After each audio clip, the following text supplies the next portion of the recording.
Ya, Assalamualaikum warahmatullahi wabarakatuh. Di sini saya akan menjelaskan tentang linear probing sesuai dengan modulus dari NIM terakhir saya yaitu 0. Langsung saja ke penjelasannya. Yang pertama yaitu kita menjelaskan dulu tentang hash table dan juga hashing. Hashing adalah teknik untuk melakukan penambahan, penghapusan, dan pencarian dengan constant average time. Digunakan juga untuk menyimpan data yang cukup besar pada ADT yang disebut dengan hash table. Ukuran hash table biasanya lebih besar dari data yang dapat disimpan. Load factor adalah perbandingan antara data yang disimpan dengan ukuran hash table. Fungsi hash tersebut memetakan elemen pada indeks dari hash table.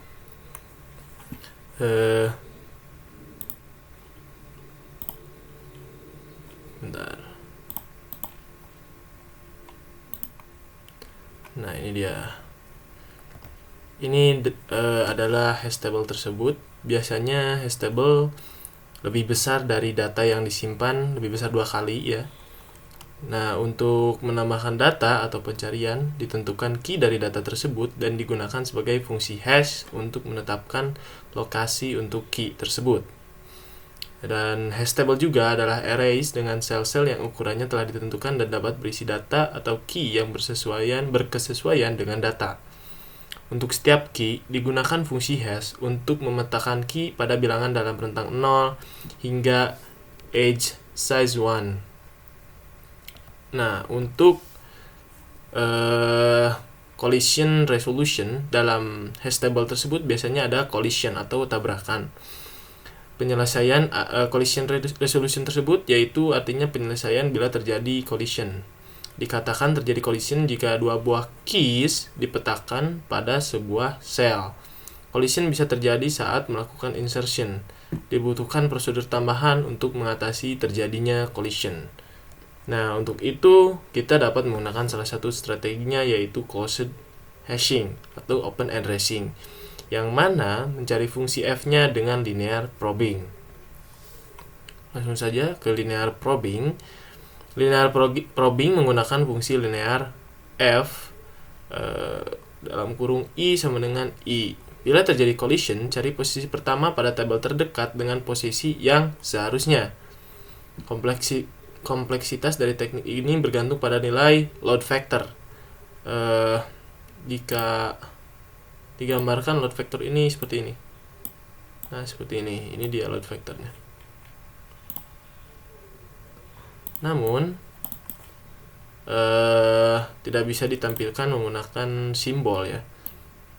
Jadi langsung saja untuk definisi load factor, yaitu load factor merupakan hash table T dengan ukuran M yang menyimpan N data. Load factor dari T adalah N per M. Nah, untuk persyaratan linear probing tidak disarankan bila load factor tersebut lebih dari 0,5. Linear probing hanya disarankan untuk ukuran hash table yang ukurannya lebih besar 2 kali dari jumlah data. Nah, langsung saja ke narasi algoritma dan penggunaan algoritma. Untuk yang pertama, kita bisa lihat hashing insert dari sebuah data yang merupakan kata-kata seperti alpha, down, emerald, flamingo, dan lain-lainnya. Ini diurutkan sesuai dengan alfabet A, B, C, D, E, F, G, sampai seterusnya, sampai ke M ini.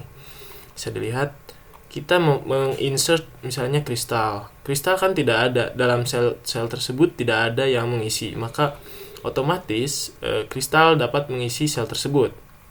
Langsung saja, dan kedua, kita ingin menginsert marigold. Nah, dalam sel ke-12 ini sudah terisi yaitu kata moon atau bulan.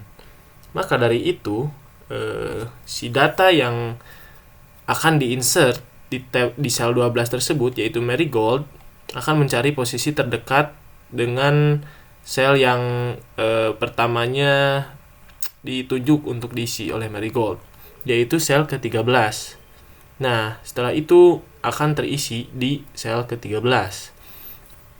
Lalu kita misalnya ingin menginsert lagi cobalt.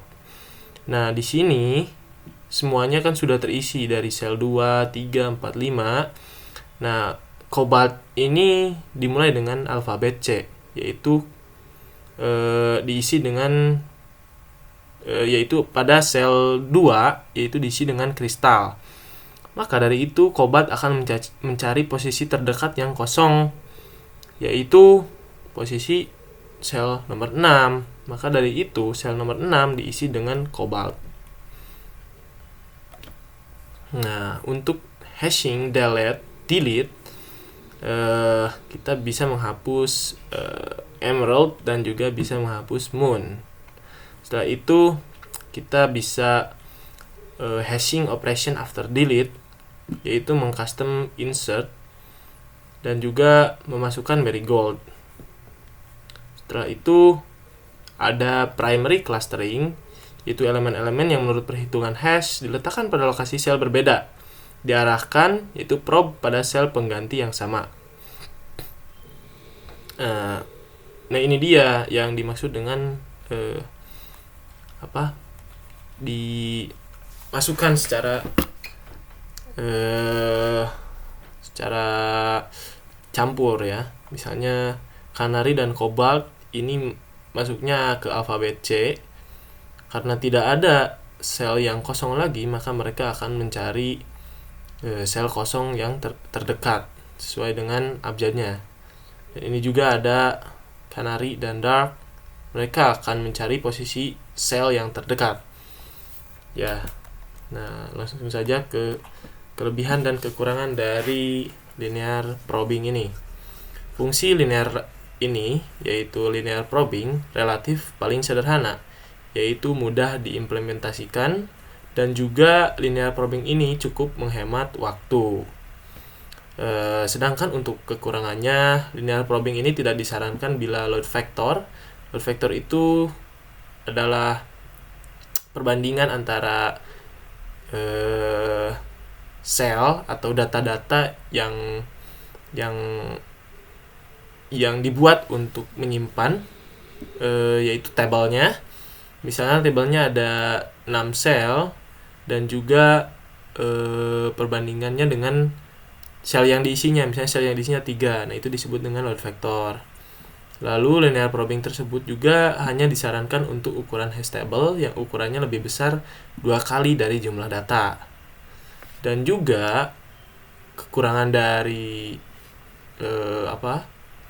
linear probing ini dapat menimbulkan masalah, yaitu yang seperti terakhir tadi, yaitu ini primary clustering. Elemen-elemen yang menurut perhitungan hash diletakkan pada lokasi sel yang berbeda diarahkan pada sel pengganti yang sama.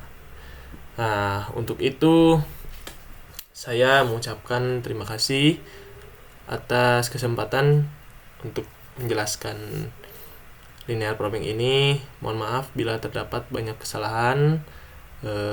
Sekian, terima kasih lagi. Assalamualaikum warahmatullahi wabarakatuh.